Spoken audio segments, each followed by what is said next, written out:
여러분 안녕하십니까? 오늘부터는 우리가 MTS 제4권이죠. 예배학교, 예배란 무엇인가에 대해서 함께 배우는 시간을 가지도록 하겠습니다. 이 권의 순서를 보면은 1과 예배에 대한 이해부터 시작해서 2과 성경의 예배, 3에서 5과 예배의 기본 요소, 6과 예배자의 자세와 준비, 7과 예배자의 삶, 이렇게 되어 있습니다. 먼저 이제 1과 예배에 대한 이해는 네 가지로 살펴보는데요. 첫 번째는 예배의 의미, 두 번째 예배의 본질, 세 번째 예배의 중요성, 그리고 예배의 유익에 대해서 이제 오늘 이 시간에 알아보는 것으로 하겠습니다. 먼저 예배의 의미입니다. 첫 번째로 예배는 무엇인가 하면 하나님과의 만남이라 이렇게 말씀드릴 수가 있겠습니다. 우리는 하나님과 만나서 하나님을 경배합니다. 하나님을 높이는 것이 바로 예배입니다. 왜 우리는 하나님을 높이고 경배하고 찬양하고 기뻐합니까? 바로 하나님께서 행하신 일, 우리를 향한 구원의 이 은혜에 감사해서 우리가 하나님 앞에 모여 예배하고 하나님을 경배하고 찬양하는 것입니다. 역대상 29장 말씀을 보면 여호와의 위대하심과 권능과 영광과 승리와 위엄이 다 주께 속하였사오니 천지에 있는 것이 다 주의 것이로소이다. 여호와의 주권도 주께 속하였사오니 주는 높으사 만물의 머리심이니이다. 부와 기가 주께로 말미암았고 또 주는 만물의 주제가 되사 손에 권세와 능력이 있사오니 모든 사람을 크게 하심과 강해 하심이 주의 손에 있나이다. 우리 하나님이여 이제 우리가 주께 감사하며 주께 영화로운 이름을 찬양하나이다 라는 말씀이 나오는데요. 바로 예배는 이와 같이 하나님과 만나 하나님의 영광을 돌리고 하나님의 구원의 은혜에 감사하는 하나님께 드리는 그것이 예배이다 라는 것이 첫 번째입니다. 그 다음에 두 번째로는 예배는 치유와 회복의 시간이다 라는 것입니다. 여러분 우리가 십자가 있지 않습니까? 십자가. 십자가의 의미를 여러 가지로 우리가 이해할 수 있겠지만은 먼저 우리는 십자가는 수직적으로죠. 하나님과 우리 사이의 관계가 회복되는 시간이다. 이렇게 말할 수 있겠습니다. 그리고 하나님과의 관계가 회복될 때 어떤 관계가 다시 또 회복됩니까? 수평적인 관계죠. 사람과의 관계, 그리고 세상과의 관계가 회복되는 이러한 역사가 일어납니다. 바로 예배를 통하여서 이러한 관계 회복, 치유가 일어난다는 것이죠. 그것이 예배의 두 번째 의미다. 이렇게 말씀드릴 수가 있겠습니다. 그럼 예배의 본질은 뭐냐? 하나님께 드리는 것이다. 하나님께 드리는 것이다. 우리 십계명을 보면은 나 외에 다른 신을 섬기지 말라. 우상 숭배하면 안 된다. 그렇게 말씀하시죠. 우상이란 건 뭡니까? 하나님 이외에 우리가 하나님보다 높이는 것이 다 우상이죠. 그것이 우리의 지식이든지 혹은 우리의 재물이든지 권력이든지 혹은 우리의 어떠한 뭡니까? 이성의 능력이든지 과학 요즘에 이런 거든지 심지어 국가도 하나님보다 높인다면 그건 다 우상입니다. 그래서 우리는 하나님만 경배하는 그러한 사람들이 되어야 되겠다. 예배의 대상은 바로 하나님 한 분뿐이다 라는 것을 우리가 꼭 기억해야겠습니다. 두 번째, 예배는 예수 그리스도를 통하여 드린다 이렇게 말합니다. 이게 무슨 말입니까? 주님은 죄인된 우리를 십자가상에서 보혈의 공로로 용서하시고 우리를 구원에 이르게 하신, 다시 말해서 하나님과의 갈라진 관계를 다시 회복하게 하신 분이 바로 예수 그리스도 아닙니까? 그러니까 우리가 사역에서 잘 보는 것처럼 하나님과 이제 인간의 관계가 죄로 말미암아 이제 끊어졌는데 이것을 다리놓은 분이 누구냐? 바로 예수 그리스도라는 것이죠. 그래서 우리는 예수 그리스도를 통해서 하나님께 예배하러 나아갈 수 있다라는 것이죠. 그래서 우리는 예수 그리스도를 통해서 예배한다라는 겁니다. 그 다음에 세 번째, 성령님을 의지하여 예배한다라는 것이죠. 우리가 예수 그리스도가 부활 승천하신 후에 이 땅을 살아가는데 우리가 하나님의 뜻대로 살 수 있도록 하기 위해서 주님께서 성령님을 보내주시다 했는데 예배 역시 이 성령님의 인도하심과 임재하심 속에서 드리는 예배가 되어야 된답니다. 그래서 성령의 임재를 경험하는 예배가 되도록 해라. 항상 성령님께 의지하여 드리는 예배자가 되라. 이렇게 말씀드리는 것입니다. 그 다음에 이 네 번째는 하나님의 말씀에 기초하여 드리는 예배가 되어야 된다. 모든 순서는 성경적이어야 됩니다. 성경적이, 인간적이 돼서는 안 됩니다. 사람들이 만들어서 드리는 그러한 형식이 되어서는 안 됩니다. 하나님의 말씀에 기초한 예배가 되어야 될 것을 말하고 있죠. 그 다음에 다섯 번째는 나눔과 교제가 있는 예배가 되어야 된다라는 것이죠. 우리가 전에 예배의 의의에 대해서도 말씀드렸지만 하나님과의 관계가 회복되고 그 다음에 뭡니까? 사람과 세상과의 관계가 회복되는 것. 이것이 바로 예배가 되어야 된다라는 것입니다. 신명기 12장 말씀을 보면 너는 곡식과 포도주와 기름진 11조와 내 소와 양의 처음 난 것과 내 소원을 갚은 예물과 내 낙헌 제물과 내 손의 거제물을 내 각성에서 먹지 말고 오직 내 하나님 여호와께서 택하실 곳에서 내 하나님 여호와 앞에서 너는 내 자녀와 노비와 성중에 거하는 여기죠. 내 자녀와 노비와 성중에 거하는 레위인과 함께 그것을 먹고 노순으로 수고한 모든 이로 말미암아 내 하나님 여호와 앞에 즐거워하라. 그렇게 말씀하시죠. 그러니까 예배가 뭐가 되는가? 하나님과의 관계가 회복되고 사람과의 관계가 회복되는 그러한 예배가 되어야 된다라는 것을 우리에게 말해준다고 말할 수 있지 않겠습니까? 그래서 예배는 나눔과 교제가 있는 그러한 나눔과 교제가 있는 그것이 바로 예배라는 사실을 우리가 기억했습니다. 그래서 여기 사도행전 2장 말씀 여기 말씀드렸지만 여기도 보면은 초대교회 공동체가 어떻게 교제하는 공동체였는지 이것을 우리가 알 수가 있습니다. 그래서 전에도 어떤 분이 말씀했던 것처럼 교회는 교회가 돼야 된다.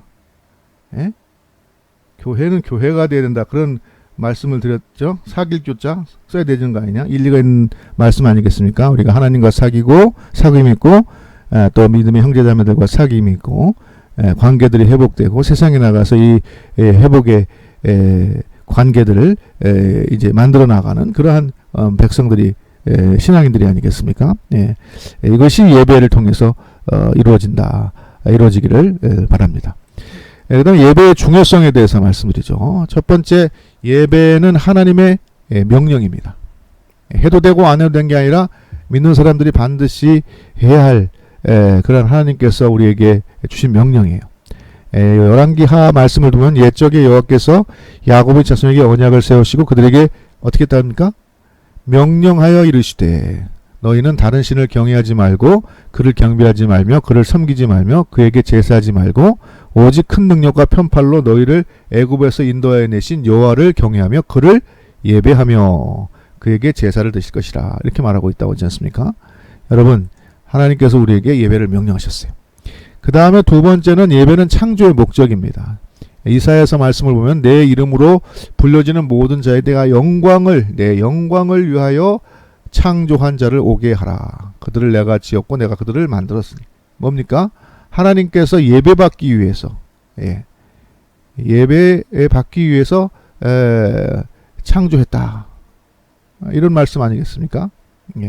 그래서 예배는 바로 하나님의 영광을 드러내는 그러한 창조의 목적이라는 것을 우리에게 말해주고 있다는 것입니다. 예배는 우리에게 주어진 특권입니다.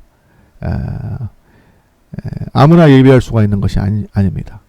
믿는 자들에게 예배의 특권이 주어졌어요.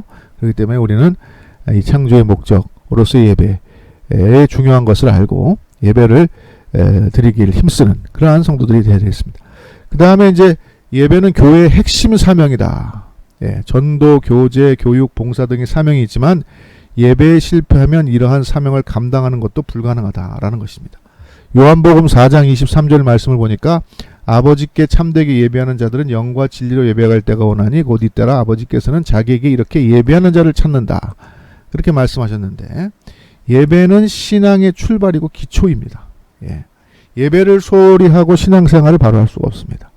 예배는 모든 것이 다 들어있지 않습니까? 예배는 기도도 들어있죠.